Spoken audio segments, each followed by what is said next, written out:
حسین و جمیل لگتے ہیں، گویا کہ کسی ماں نے آپ کے جیسا پیدا ہی نہیں کیا. خلقت مبرئا من کل عیب کانک قد خلقت کما تشاء. یا رسول اللہ صلی اللہ تعالی علیہ وسلم آپ تمام عیب و نقائص سے پاک پیدا فرمائے گئے، گویا کہ آپ نے جیسا ہی چاہا اللہ تبارک تعالیٰ نے ویسا ہی پیدا فرمایا. اور حضرت ابو ہریرہ رضی اللہ تعالی عنہ فرماتے ہیں ما رأیت شیئا احسن من رسول اللہ صلی اللہ تعالی علیہ وسلم فلم ارى مثل محمد. یا رسول اللہ صلی اللہ تعالی علیہ وسلم میری آنکھ نے آپ جیسا حسین و جمیل دیکھا ہی نہیں، گویا کہ سورج آپ کے چہرے انور میں تیر رہا ہو.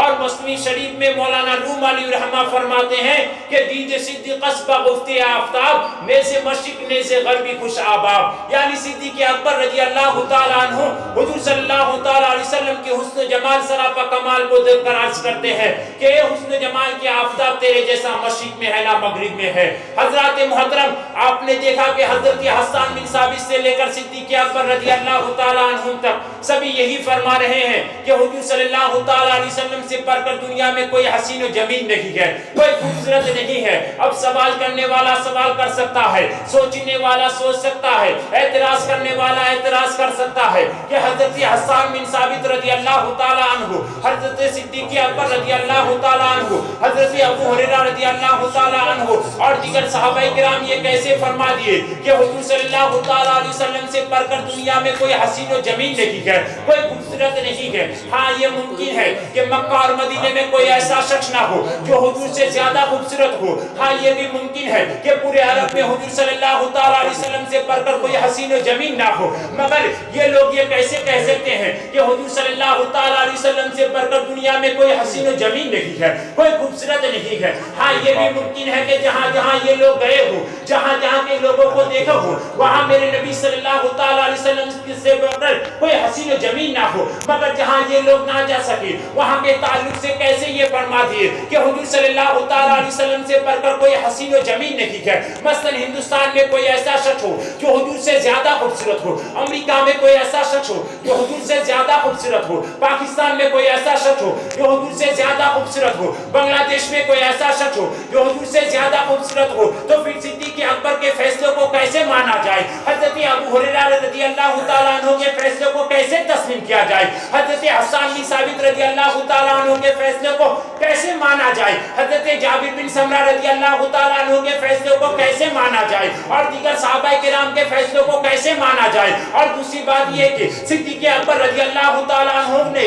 حضور صلی اللہ تعالیٰ علیہ وسلم سے پہلے کے لوگوں کو دیکھا نہیں ہے اور جو ان کے بعد ہوئے ان کو بھی دیکھا نہیں ہے. حضرت حسان بن ثابت رضی اللہ تعالیٰ عنہ حضور صلی اللہ تعالیٰ علیہ وسلم کے پہلے کے لوگوں کو دیکھا نہیں ہے اور جو ان کے بعد ہوئے ان کو بھی دیکھا نہیں ہے. حضرت جابر بن سمرہ رضی اللہ تعالیٰ عنہ حضور صلی اللہ تعالیٰ علیہ وسلم کے پہلے کے لوگوں کو دیکھا نہیں ہے اور جو ان کے بعد ہوئے ان کو بھی دیکھا نہیں ہے اور دیگر صحابہ کرام اولین و آخرین کو دیکھا نہیں ہے. تو پھر ان نفوس قدسیہ کے فیصلے کو کیسے مان لیا جائے؟ آئیے میں اس سوال کا جواب دے دوں تاکہ آپ کے ذہن و فکر پر پڑا ہوا گرد و غبار دور ہو جائے. آئیے میں آپ کو ایک ایسی عظیم ہستی کے بارگاہ میں لے جانا چاہتا ہوں جنہوں نے مکہ کے لوگوں کو بھی دیکھا ہے، مدینے کے لوگوں کو بھی دیکھا ہے، کویت کے لوگوں کو بھی دیکھا ہے، عراق کے لوگوں کو بھی دیکھا ہے، جاپان و ہندوستان کے لوگوں کو بھی دیکھا ہے، چین کے لوگوں کو بھی دیکھا ہے، امریکہ کے لوگوں کو بھی دیکھا ہے، پاکستان کے لوگوں کو بھی دیکھا ہے، بنگلہ دیش کے لوگوں کو بھی دیکھا ہے.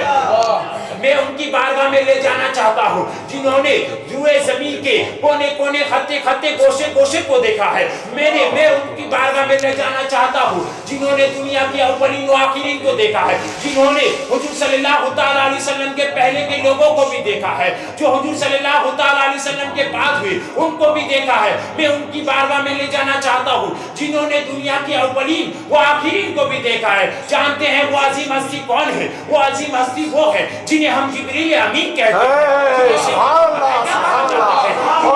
سدرا کہا جاتا ہے.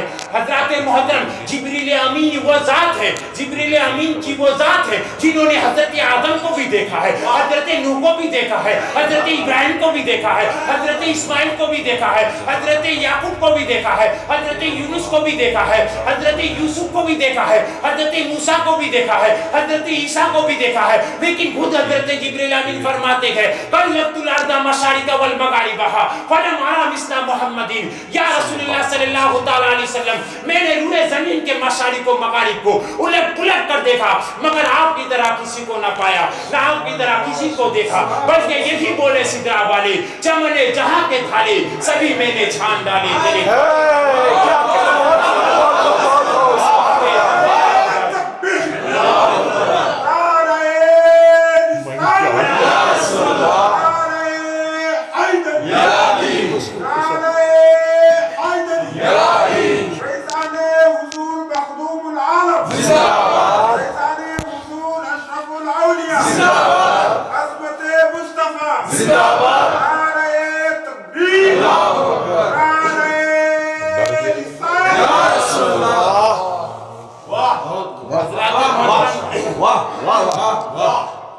حضرت انس فرماتے ہیں کہ میں نے آقا سے بڑھ کر کسی کو خوبصورت دیکھا نہیں۔ جی جی۔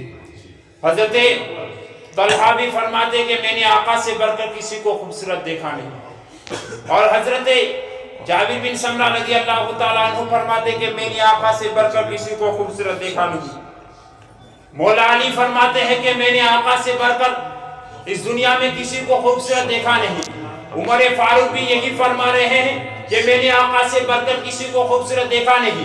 عثمان غنی فرماتے ہیں کہ میں نے آقا سے بڑھ کر کسی کو خوبصورت دیکھا نہیں۔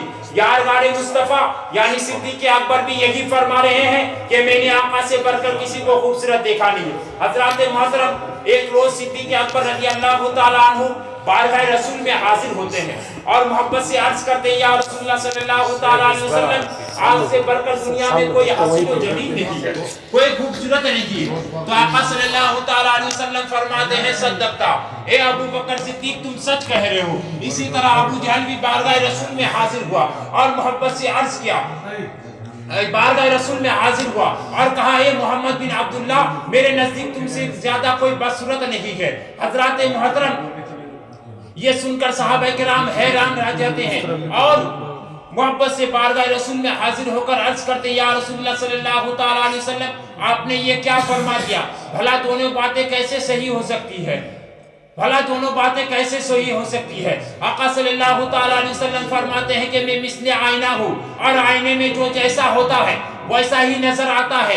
ابو بکر چونکہ خود خوبصورت ہے اس لیے میں انہیں خوبصورت نظر آیا، اور ابو جہل بڑا بدصورت ہے اس لیے میں انہیں بدصورت نظر آیا۔ تو اے دیکھنے والوں، اگر حضور کو دیکھنا ہی ہے تو ابو جہل کی نظر سے مت دیکھو، ابو لہب کی نظر سے مت دیکھو، عتبہ و شیبہ کی نظر سے مت دیکھو۔ اگر حضور کو دیکھنا ہی ہے تو عمر فاروق کی نظر سے دیکھو، عثمان غنی کی نظر سے دیکھو، مولا واہ واہ سبحان اللہ سبحان اللہ، محبت کی نظر سے دیکھو تو حضور تمہیں اچھے بھی نظر آئیں گے اور پیکر حسن و جمال بھی نظر آئیں گے۔